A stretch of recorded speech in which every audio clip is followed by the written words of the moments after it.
నమస్తే, welcome to our channel. నేను సౌజన్య. గుంటూరులో వైసీపీకి భారీ షాక్ తగిలిందని చెప్పుకోవాలి. గుంటూరు జిల్లా వ్యాప్తంగా ఉన్నటువంటి వైసీపీ నాయకులు ఎవరైతే ఉన్నారో వారందరూ కూడా టీడీపీలో చేరుతున్నారు. సో రీసెంట్గా కొంతమంది వైసీపీ నాయకులు పెమ్మసాని చంద్రశేఖర్ గారిని కూడా కలవడం జరిగింది, టీడీపీ ఎంపీ అభ్యర్థి. మరి ఈ అంశానికి సంబంధించి మనతో మాట్లాడడానికి, వారి విశ్లేషణని మనతో పంచుకోవడానికి ఈరోజు మనతో పాటు ఉన్నారు senior political analyst KVV Prasad గారు ఉన్నారు. వారితో మాట్లాడదాం. నమస్తే అండి. నమస్తే అమ్మా. సో గుంటూరు జిల్లాలో వైసీపీకి చెందినటువంటి నాయకులు ఎవరైతే ఉన్నారో వారందరూ కూడా టీడీపీలో చేరుతున్నారు. ఈవెన్ రీసెంట్గా కొంతమంది నాయకులు అందరూ కూడా ఫ్యామిలీతో పాటు వచ్చి టీడీపీ ఎంపీ అభ్యర్థి అయినటువంటి పెమ్మసాని చంద్రశేఖర్ గారిని కూడా కలవడం జరిగింది. సో ఇప్పుడున్నటువంటి సిచ్యువేషన్లో ఈ అంశాన్ని ఏ విధంగా చూడాలి, ఏ విధంగా అర్థం చేసుకోవాలి? ఆల్రెడీ చూస్తే ఈ మధ్య మొత్తం వరుస పెట్టారమ్మా. మొన్న డొక్కా మాణిక్ వరప్రసాద్ గారు ఎమ్మెల్సీ ఉన్నారు కదా, సో వారు జాయిన్ అవ్వడం జరిగింది. వారు ఆ ఎస్సీ సామాజిక వర్గానికి చెందిన ఒక స్ట్రాంగ్ లీడర్. సో కాంగ్రెస్ నుంచి ఆయన ప్రస్తావన మొదలైంది. సో తర్వాత ఆయన టీడీపీకి వచ్చారు, టీడీపీ నుంచి మళ్ళీ వైసీపీకి వెళ్ళారు, ఇప్పుడు వైసీపీ నుంచి మళ్ళీ టీడీపీకి రావడం జరిగింది. సో ఆ సామాజిక వర్గంలో ఆయనకు ఒక మంచి ఓట్ బ్యాంక్ ఉంది, ప్లస్ ఒక మంచి స్వామ్యుడు అనే పేరు కూడా ఉంది. సో మంచి నాయకుడు ఆయన. సో అది ఒక విధంగా ఈ టీడీపీ ప్లస్ అది ఈ కూటమి కూడా అది ప్లస్ అవుతుంది. రెండవది ఆల్రెడీ కత్తెర క్రిస్టియన్ దంపతులు జడ్పీ చైర్మన్ వారు కూడా జాయిన్ అవ్వడం జరిగింది. ఇప్పుడు లేటెస్ట్గా షేక్ సజీనా డిప్యూటీ మేయర్ కుటుంబ సభ్యులు ఆవిడ కుటుంబ సభ్యులు కూడా మన టీడీపీ కూటమి ఎంపీ అభ్యర్థి అయిన పెమ్మసాని చంద్రశేఖర్ గారిని కలవడం జరిగింది. సో కలిసి ఈ విధంగా మేము మీ టీడీపీలో జాయిన్ అవ్వడానికి సంసిద్ధంగా ఉన్నామని చెప్పడం జరిగింది. వారు కూడా బాబు గారి సమక్షంలో మీరు జాయిన్ అవుతే బాగుంటుందని చెప్పి సజెషన్ ఇవ్వడం జరిగింది. సో దీన్ని బట్టి చూస్తుంటే ఏమవుతుందంటే ఆల్రెడీ సీను సితార అయిందన్నది క్లీన్గా తెలుస్తుంది వైసీపీకి. ఎందుకంటే ఆల్రెడీ ఈ ఏరియా అంతా కూడా రాజధాని ప్రాంతానికి చెందిన వాళ్ళే, వీళ్ళంతా కూడా రాజధాని ప్రాంతానికి చెందిన భూములు, రాజధాని ప్రాంతానికి అతి సమీపంలో ఉన్న నియోజకవర్గాలు ఇవన్నీ కూడా. సో కాబట్టి వాళ్ళకి అక్కడ ఉన్న ప్రజా ఆగ్రహము, ప్రజల్లో వచ్చిన మార్పు ఇదంతా కూడా గమనించి ఉంటారు. ప్లస్ జగన్మోహన్ రెడ్డి సంగతి మీకు తెలిసిందే కదా, మనం తెప్పనంటాడు, మాట తప్పనంటాడు, చేసి అన్ని ఇప్పుడు ఏదో సామెత చెప్పినట్టుగా చెప్పేది ఒకటి చేసేది ఒకటి ఆయన. సో అదేవిధంగా ఇప్పుడు ఈ షేక్ సజీనా దంపతులు కూడా గుంటూరు ఐ థింక్ ఈస్ట్ నుంచో ఎక్కడి నుంచో ఆయన వెస్ట్ నుంచో ఏదో హామీ ఇచ్చినట్టున్నాడు, ఎమ్మెల్యే టికెట్ ఇస్తానని మాట తప్పినట్టున్నాడు. దానివల్ల వాళ్ళు కొంచెం అఫెండ్ అయ్యి ఇప్పుడు ఈ నిర్ణయం తీసుకున్నట్టుగా తెలుస్తుంది. సో ఇది మాత్రమే కాదు, రాష్ట్ర వ్యాప్తంగా కూడా ఈ విధంగా వైసీపీకి సంబంధించిన చాలామంది ప్రముఖులు, సో నాయకులు, సో చిన్న స్థాయి నుంచి పెద్ద స్థాయి వరకు ప్రతి వాళ్ళు కూడా పార్టీలో జాయిన్ అవుతున్నారు. ఎస్పెషల్లీ ఇది గుంటూరు జిల్లాలో చెప్పాలంటే ఇది ఏదైతే ఇప్పుడు కూటమి ఉందో కూటమికి ఇది ఒక ప్లస్ అవుతుందమ్మా. సో డెఫినెట్గా వైసీపీకి ఇది ఒక పెద్ద సెట్ బ్యాక్. ఎందుకంటే ఇటు సైకాలజికల్గానూ అవుతాం, ప్లస్ క్యాడర్లో కూడా ఒక విధమైన ఆత్మస్థైర్యం దెబ్బతినడానికి ఛాన్స్ ఉంది. సో పెద్ద పెద్ద నాయకులు వెళ్ళిపోతున్నారంటే బహుశా మార్పు వచ్చింది, మార్పు తగ్గట్టుగా రేపొద్దున ఈ టీడీపీ కూటమి అధికారంలోకి రాబోతుంది అన్నది ఇది ఒక ఇండికేషన్స్గా కూడా ఉంటాయి. సో ఇది మైండ్ గేమ్ కూడా చాలా బాగా పనిచేస్తుంది. సో డెఫినెట్గా సో వెళ్ళే వాళ్ళందరూ మంచి వాళ్ళే. ఓకే, అంటే వైసీపీ నాయకులు అందరూ ముఖ్యంగా ముస్లిం సామాజిక వర్గానికి చెందినటువంటి వాళ్ళు, అటు షేక్ సజీనా కావచ్చు, కత్తెర క్రిస్టినా వాళ్ళు కావచ్చు.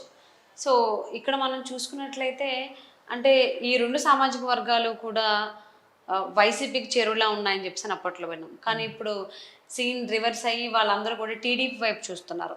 కరెక్ట్గా ఎలక్షన్స్కి ఇంకా 12 రోజులే ఉంది.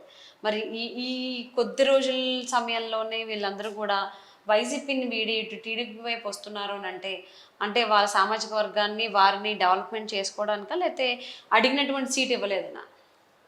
ఒకటి ఇప్పుడున్న రాజకీయాలు చూస్తే వాళ్ళ కోరికలు నెరవేరలేదని, లేకపోతే వాళ్ళ ఆశయాలు సిద్ధించలేదన్నది మెయిన్ రీజన్ అమ్మా. ఓకే. సో రెండోది ఏంటంటే యాక్చువల్గా ఇది టూ లేట్. ఇది యాక్చువల్గా వాళ్ళ సామాజిక వర్గం పోయిన 2019 ఎలక్షన్లో వైసీపీకి గంపగుత్తుగా ఓట్లేయడం జరిగింది. ఈవెన్ ముస్లిమ్స్ కూడా గంపగుత్తుగా ఓట్లేయడం జరిగింది. కానీ ఈ 5 ఏళ్లలో అదే ముస్లిం సముదాయం మీద ఈ వైసీపీ నాయకులు చేసిన దాష్టికం చూస్తే ఎంతోమంది ఫ్యామిలీస్తో సహా ఆత్మహత్యలు చేసుకున్నారు.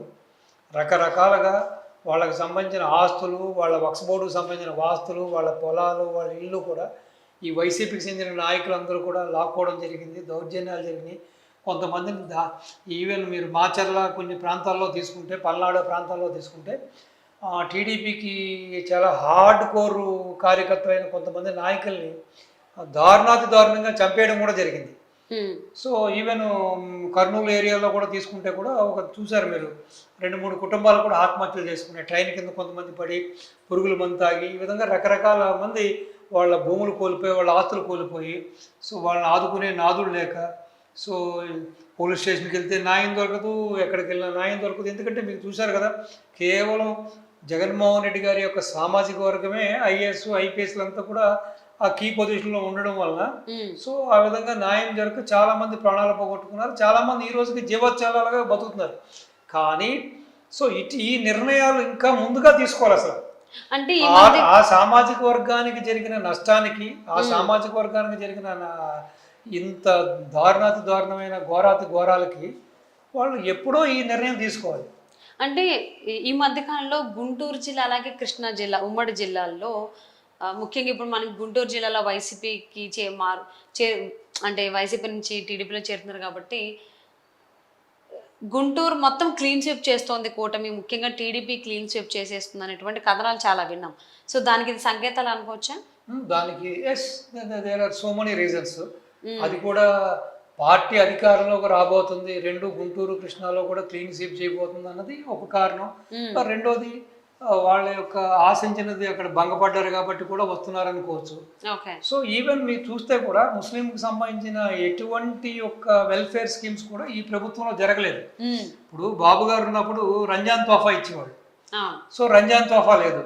సో అదేవిధంగా సాదిఖానాలు కట్టించారు. ఈ వచ్చిన తర్వాత ఎటువంటి ఒక వాళ్ళకి వెల్ఫేర్ లేదు, మైనార్టీకి సంబంధించిన ఎటువంటి ఒక స్కీమ్స్ చేయలేదు. ఈవెన్ మక్కా యాత్ర కానీ హజ్ యాత్ర కానీ వీళ్ళని పంపించడం జరగలేదు. సో ఆ విధంగా కూడా వాళ్ళ ఆల్రెడీ ఆ సామాజిక వర్గానికి సంబంధించిన ముస్లిమ్స్ ఆడ మగ కూడా పిల్ల జల్ల కూడా కొంచెం బాగా వాళ్ళు హర్ట్ అయ్యారు.